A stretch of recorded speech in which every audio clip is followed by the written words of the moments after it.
Hey guys, DK from the Resupply here. I'm still rocking a little bit of a cold, but I wanted to record this video about knowing how to evaluate game situations because a few things came up during the recent random draw in Syracuse. So I thought I'd go over some of those little interesting wrinkles about how to react in certain types of game situations because obviously the goal of Space Marines 5 is to eliminate the other team, but sometimes that's not always possible and you just need to get some points on the board. So I want to examine a few scenarios here. So the first one comes from a match where we were playing against what is this? This was Rhea's team. So in the first game here, you can see it's pretty close here at the end.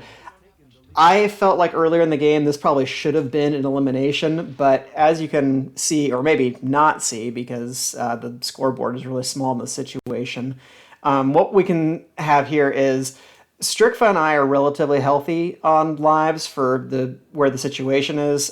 We had 8 and 7 lives respectively, but Cody, who was playing commander, was rocking 1 life this whole time, so not really in a position to fight. Bean still has some lives. Rhea has 2 lives on green team, not a whole lot. With a little bit better resource management, we probably could have pulled an elim out of this, but a few things went wrong during the game. So we weren't going to get it. You can see that it's very close here. The lead flipped a couple of times right there at the end, and we're essentially ahead by like 2 shots. So here's the situation going into game 2, right, is that we've pulled out a narrow win in game 1, but hey, at least we got some points on the board. Anytime you're in a situation like it's a random draw, or really anytime you're at a tournament where you're facing an opponent who is relatively closely matched to you, getting points on the board is really important. And knowing the situation going into the second game of a match is also really important because that's going to affect how you play both your overall strategy for game 2. Do we need an elimination? Do we need to survive? Do we need to eke things out on points? That's going to change your strategy a little bit, but it's especially going to change things at the end of a game, which is kind of what we're going to look at in the next one. So starting up the next game, this one, I titled this one Almost Disaster because this almost kind of ends in disaster. So we're under 2 minutes here. Again, not going to rewatch the whole game, but here's the game situation as it stands. We had done a good job surviving. We were up on points. We knew we were up on points. One of the little features of the Syracuse field is that there's track lighting on the side that displays either red or green, depending which team is up. So it's a very quick and easy visual cue that you can tell in terms of who's leading. But I knew we were up by roughly 1,000 points or so. Here, actually a bit more than that. We were up by a little bit more than $2,000. About a minute and a half left, and you can see I'm here in the upper right over by Edor. I'm just kind of chilling. I believe I've pulled Disco Stew back into the cubby over by Edor because I just want to make sure we have a good defensible line. We're up. I know that the game time is running down. Not really too concerned about the outcome of the match. And I'm actively trying to pull people back toward Edor just so we can hunker down for the rest of the game. Because as long as we survive, we're up on points, we're going to win the match. So there's no reason to go out hunting at this point. Really would have liked to get the elim the first game to give us a big cushion, but we didn't get it. We did get the win, though, so we want to make sure that we win this game so we get the 6-0 in the match. Definitely don't want to give the game away at the end. However, that almost goes wrong here, and you'll see what happens here relatively shortly. So I'm leaning around the wall. I'm calling people back to say, hey, come to Edor, rally to Edor. We're just going to hunker down here. Yep, you can see Stu is in the back there. So I get Grack back here over toward Edor, and I basically tell her that we just need to survive. And we're at 60 seconds now, so I say, all right, just live. At this point, Grax, I remember specifically says, no. And at first I didn't understand, but then I realized, I'm like, oh, she must be close to a nuke in this scenario. You can see here, she is on 18 specials. We've gotten the 60-second mark. From Grax's perspective as an individual player, she's on 11 lives, 20 shots, more than enough resources, is not worried about dying out from the game, and she has in her head that she wants to get to that next nuke. In an individual situation, that's a perfectly sensible type move to make, and there's nothing wrong with that. And this is also a for funsies event, and doing stuff like getting nukes is fun. So I'm not here to tell anybody that you're playing wrong by wanting to get to that last nuke. But the reality is, in this situation, we're up in a relatively narrow fashion, just a little over 1,000 points.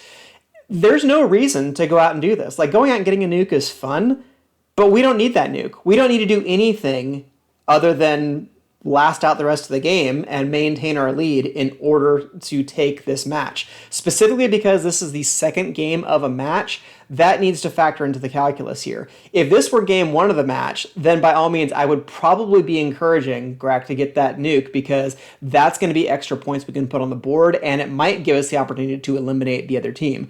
We didn't quite know what the life situation was on red. We knew that they were hurting, and I knew that I was pretty healthy at this point. So I was not really worried about us getting eliminated, but I didn't think that we necessarily had a good chance to eliminate the other team, nor do we need to. We're up on points. We don't need to do anything. So now we'll see what happens. Immediately, first thing that happens is Grack gets 3-tapped. Not great. That's 360 points that we've given away in net to the other team. I had exited Edor at this point. I'm running around. I'm looking for ways to help her, so hopefully she can get that last point. You see red players are now starting to swarm around the middle of the field. Grack has gone up here toward the green side, but she has still not gotten to that nuke. She's sitting on 19 specials.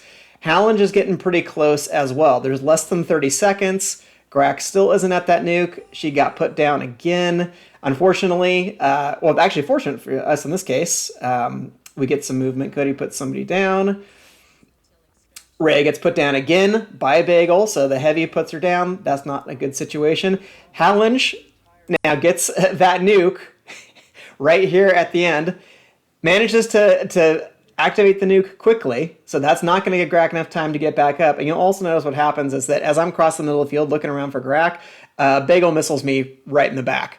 So just now, in trying to get those last two specials for the nuke, what almost happened was we could have given away the game right here. Grack goes out on 18 specials. She only gets one more shot. She only gets to 19 after we got to that 60-second mark.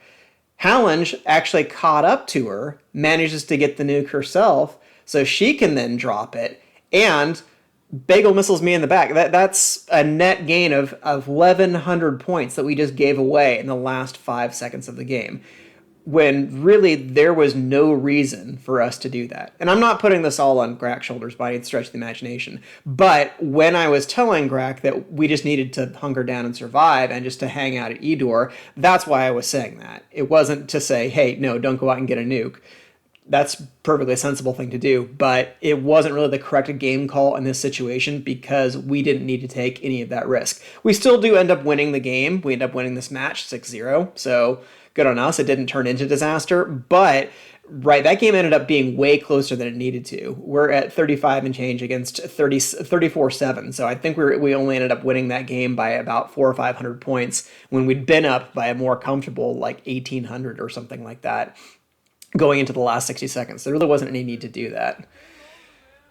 All right, so that accounts for that match where we did some good things, we had some bad things, but the situation managed to stabilize. This was an interesting situation that came up. We're now in a hunt for Jackal in another match. This was another game that I very much felt we should have had an elimination on. There's about 3.5 minutes left. There's only one player remaining. It's Jackal. Even though he is the commander and he had just gotten a nuke, right, we have all these players who are still relatively healthy. Grack's only on 4 lives. She's playing heavy, but does still have plenty of shots. I have plenty of lives. Strickva has plenty of lives.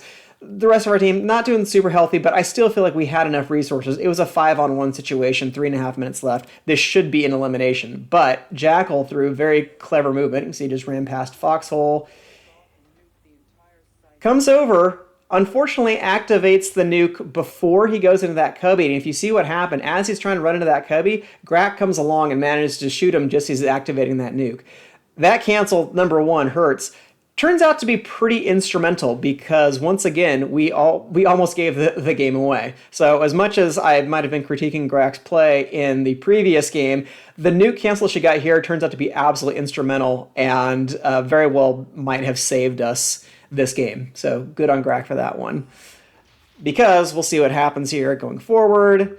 We have players maneuvering around. Strickva's circling back to our green base. We're just trying to spread out and find out where Jackal is. I think in a scenario where all of us knew the arena a little bit better or we had a little bit more team chemistry, we would have been checking off areas more quickly and found out where Jackal was and had somebody available to trail him. The other issue is that Jackal is way faster than pretty much anyone on our team except for Strickfa. Strickfa's pretty fast, but they're also only playing Scout, so not always the best option to be going after Jackal.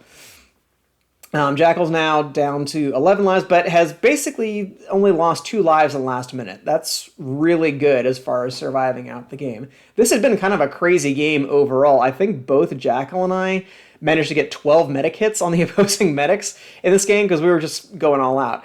That's, again, another kind of situation that crops up in a random draw. The way in which I was playing commanders may be a little bit different because I knew I might have to shoulder a little bit more of the offensive burden because I had basically our next 2 best players, Cody and Strickfa, were going to be scouts, so I knew we'd have a strong offensive line, but our back line might hurt a little bit. So I ended up having to play a little bit more midfield, but as it turned out, there just were a lot of opportunities to go in and attack, so that's what happened. So both medics ended up out pretty quick, and this is the kind of scenario we ended up in. But Jackal knows the field really well, knows where to go.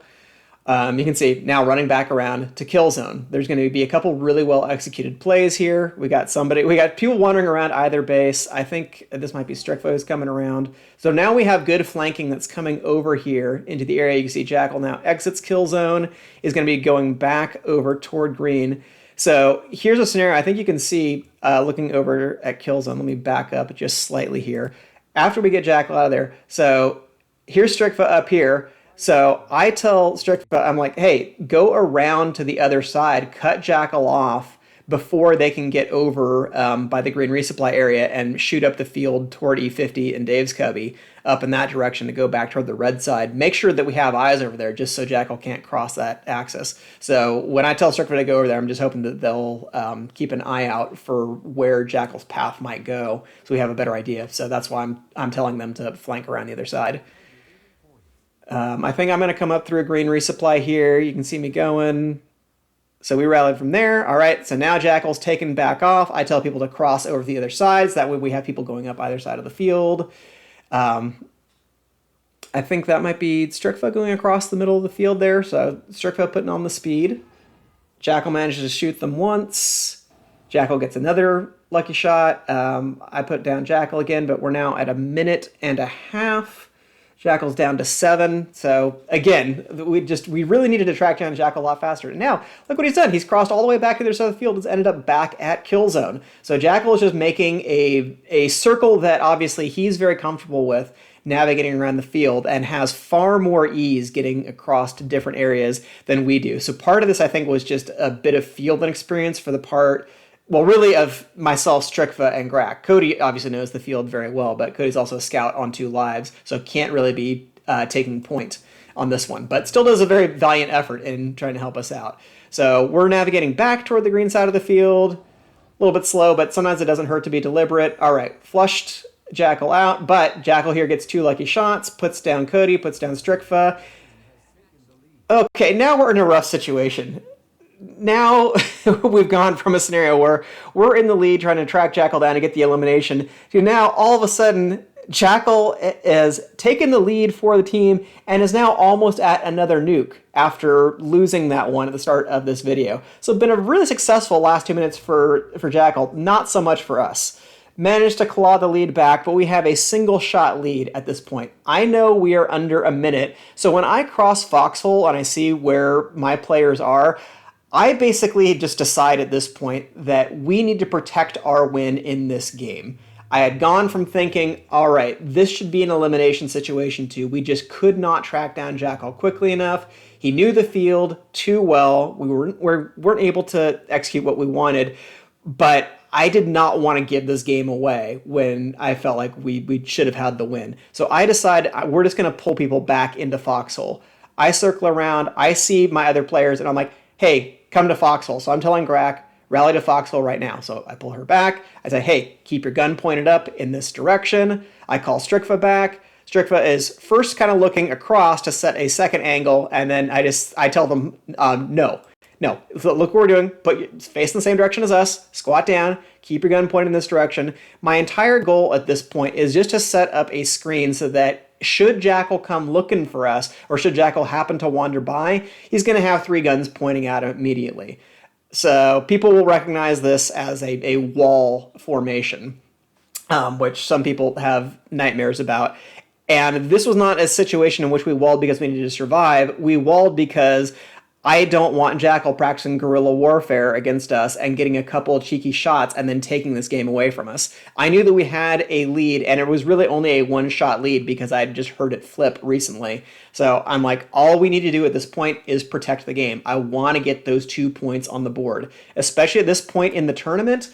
We were in a scenario where I wanted us to move up in the rankings a little bit because I think we were ranked 5th or 6th going into day 2, and I really wanted us to get maybe up into the top 3 spots. So getting points on the board I felt was the most important thing here. We couldn't get the elimination, but I want to make sure that we get the win. So we're just walled up.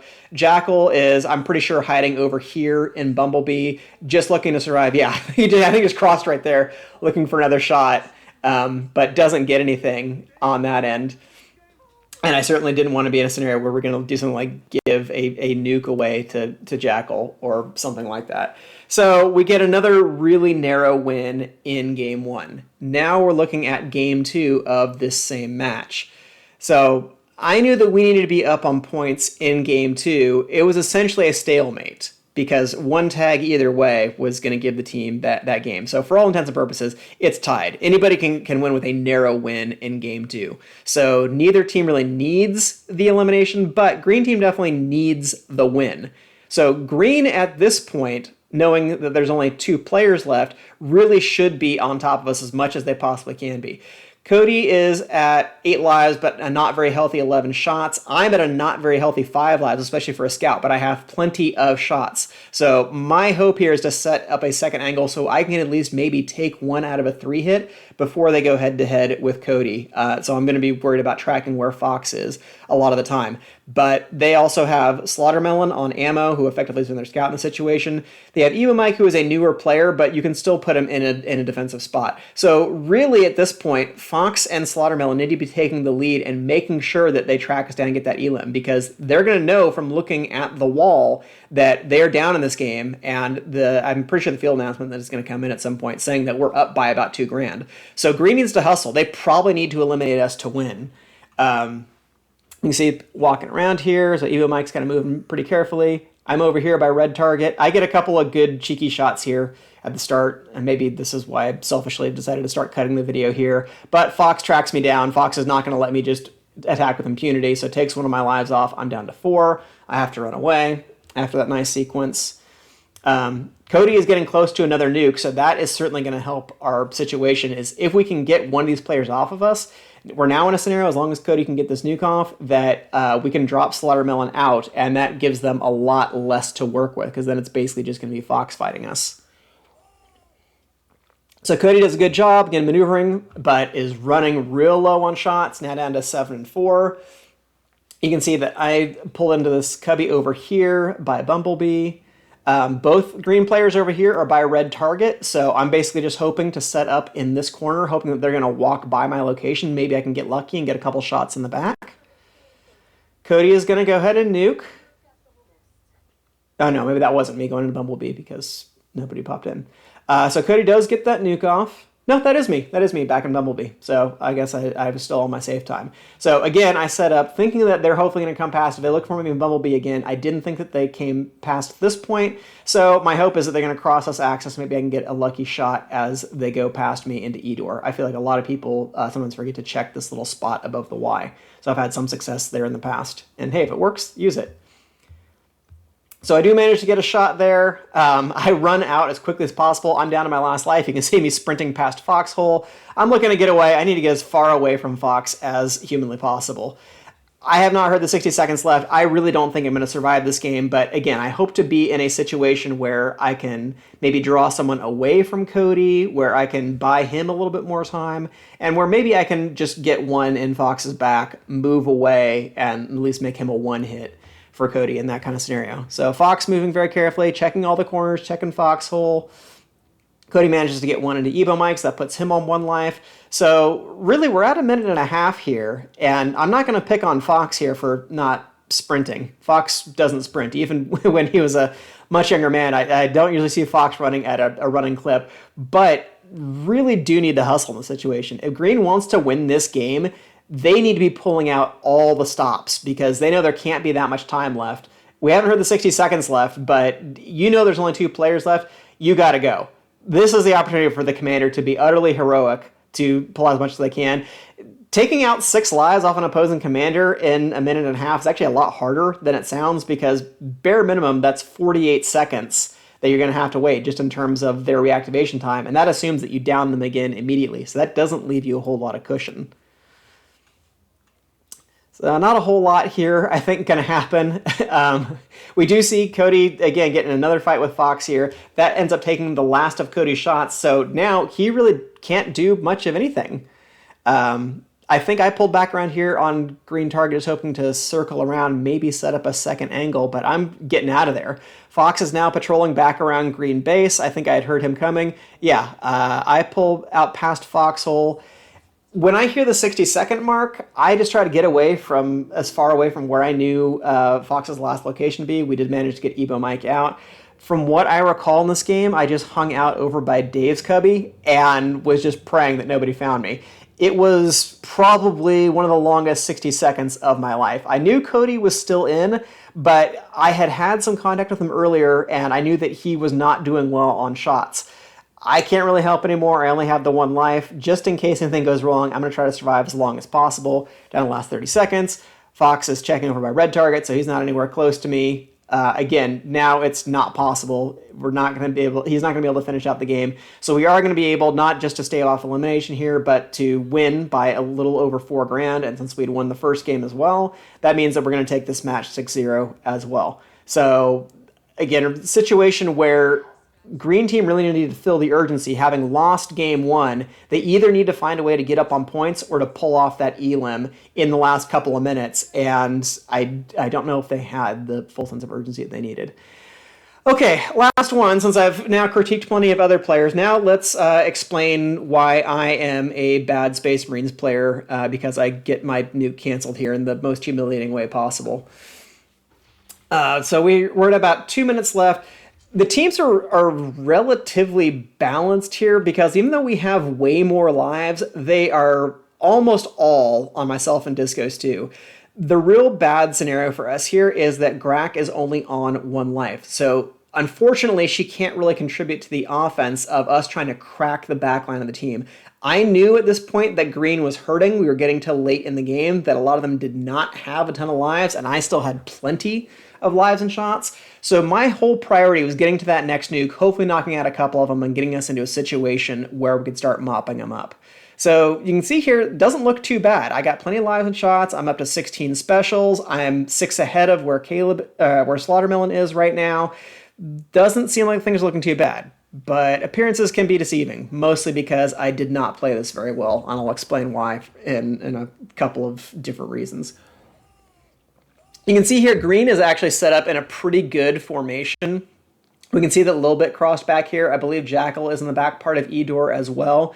You can see that for the most part, that'll come up a little ways, is that Cody's Tiny Shirt, Britain, is going to be patrolling over here, and Slaughtermelon's going to be patrolling on this side. So they really stack up their defense really heavy over by Edor. Smart move by green team, knowing that they are in a low live situation, and their priority, since this is game 1, should be staving off elimination, so that way they can come back and hopefully have a little bit easier time the second game. When you get eliminated the first game and you need to eliminate the second game in order to win, that is a lot of pressure to put on your team, and it gives the other team ways that they can anticipate and match your moves. So, yep, they have their defenses set up. So I come back over here toward green resupply side. I do not find anybody. I'm just looking for easy tags at this point, being at 18 lives, and I was not trying to go head-to-head against their heavy. Unfortunately, I now run back into Slaughtermelon, and I'm going to get stuck over by red base. You're going to see me patrolling up over by the red target. I'm trying to get around to hopefully get that last special point. I only have 1 more I need to get. So I come back around on red target side. I'm looking to get that easy one. Oh, nope, I got shot again. I got put down, 1 shot by the heavy. Not so good. I get stubborn. I stick around here. And look, they're going to have somebody who's over here in dime bag behind that wall. So I'm just looking to get 1 last cheeky shot. It's all I really need. But once again, I get taken down. And because of where I am, and I'll show this here momentarily, I also end up getting auto missiled. I get reset. So this just ends up being a horrible, horrible scenario. All right, now I know there's only 60 seconds. I really need to get that nuke as soon as possible if I want to have any hope at pulling off this elim. I finally managed to put down the opposing heavy, but I'm going to run back in to Slaughtermelon here pretty quickly. I have to now tag both the 3 hits. At this point, Cody's Tiny Shirt, because Britain had heard me get that nuke activation, he is now just tracking me and is going to be going after me with reckless abandon because he knows if I get that nuke off, he's dead. And unbeknownst to me, the entire team would have been dead if I managed to get this nuke off. Okay, so here's disaster number 1. Even though I'd been 6 specials ahead of Slaughtermelon, manages to beat me to that nuke because I had gotten downed again back here by the opposing heavy. That doesn't let me come up because I had really been hoping to get to a spot and nuke as soon as possible. But Slaughtermelon gets the situation, gets that nuke, is able to get it off.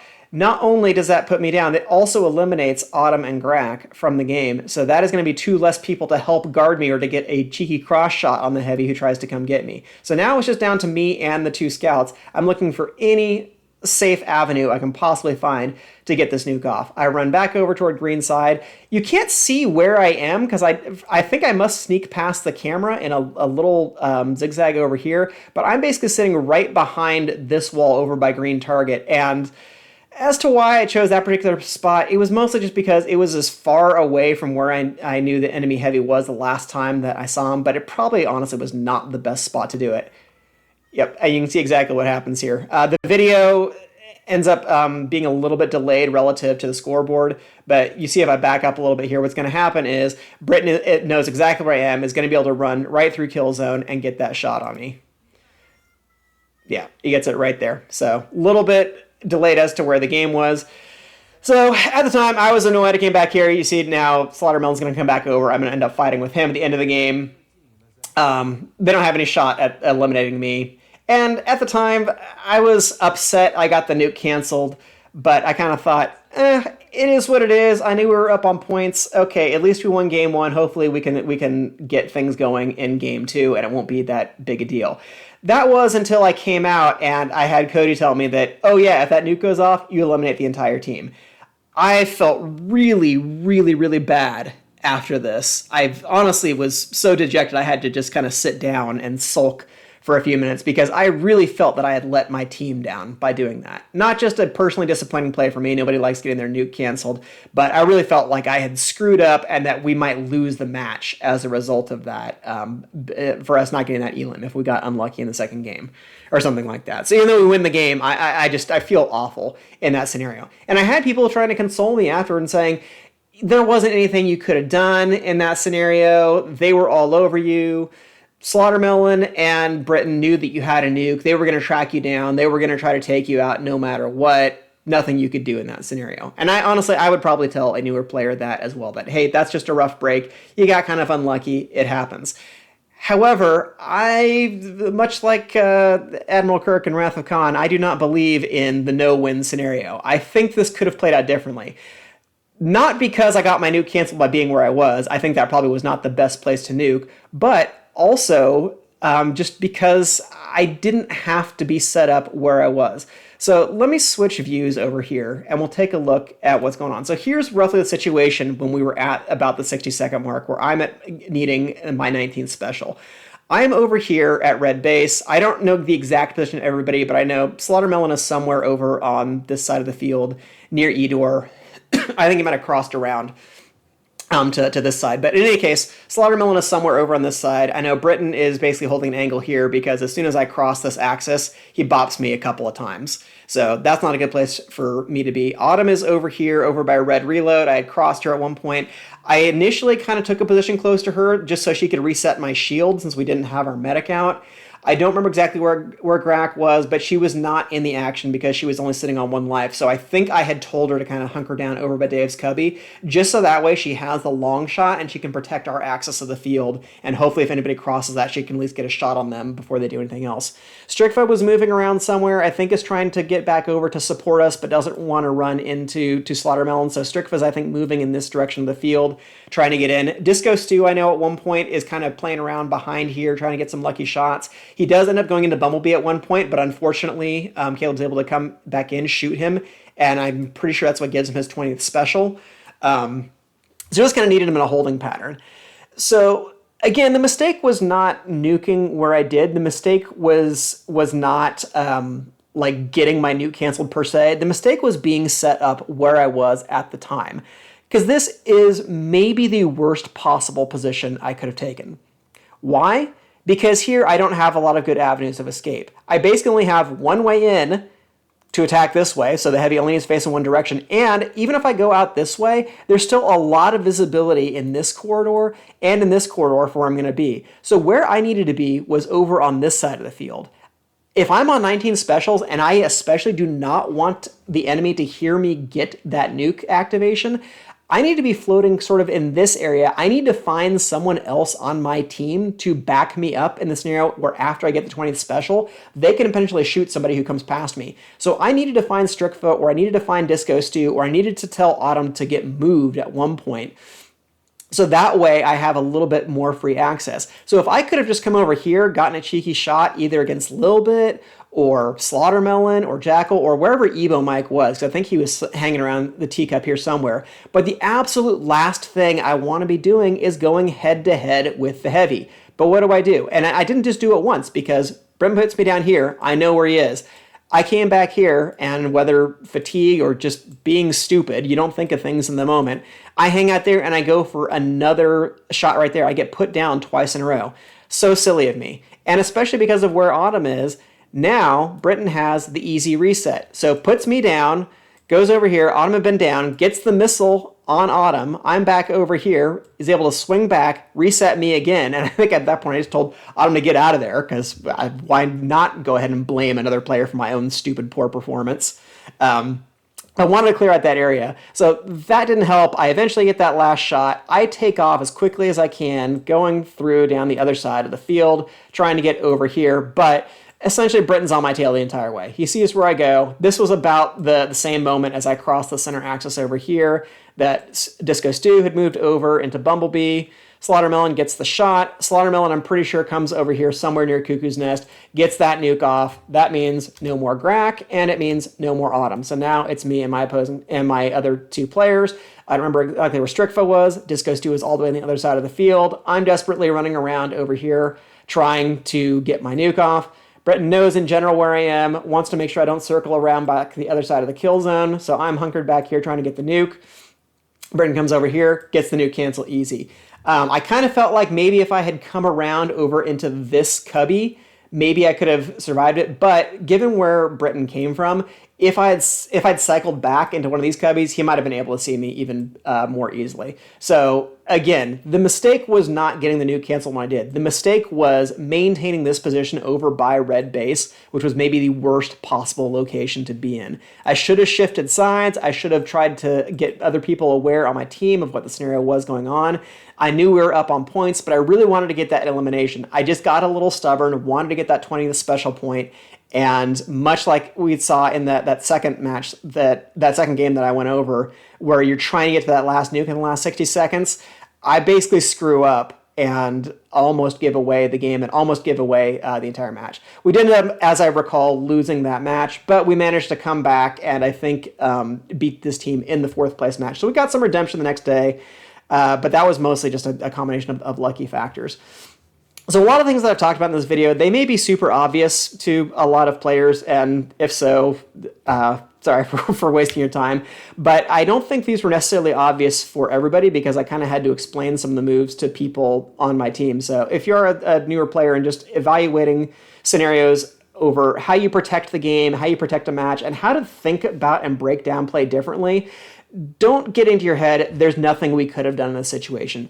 always be willing to examine what you could have done better, what position you could have taken, how you could have used your teammates in a more effective manner, how you could have communicated better, any of those types of things. Replaying these games in your head a lot of times is the key to getting better. So that's all I'm really trying to stress in this video.